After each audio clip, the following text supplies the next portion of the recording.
Ja. Dat is hem. Oh, dat is Mijn leuk. oorkonde erbij. Oh, keurig. Zullen we nou even de officiële...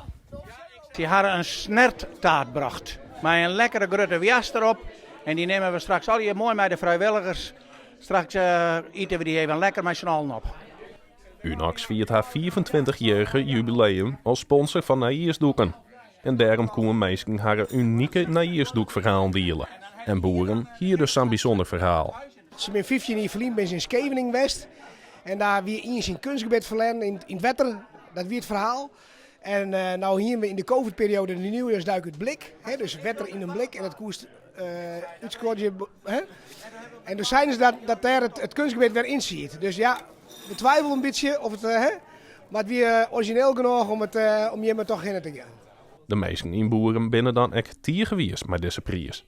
En vanzelfs komt er ook dit hier weer een Naiersdoek. We beginnen weer om 12 uur. De burgemeester kwam weer, want die vond het verleden jaar zo mooi en enthousiast weer. Die zei, ik kom ook weer. Nou, ik zei, dan kun je uit de stad zijn, ik wel even weer doen. We hadden het koor er weer bij. Het koor doet voor de 20ste keer mee dit hier. En we hadden een doeker bij die doet voor de 25ste keer mee. Want ja, die had één keer oorslaan toen weer ziek. Dus het werd weer een spektakel. En iedereen is weer welkom. De snert en alles die het weer leert.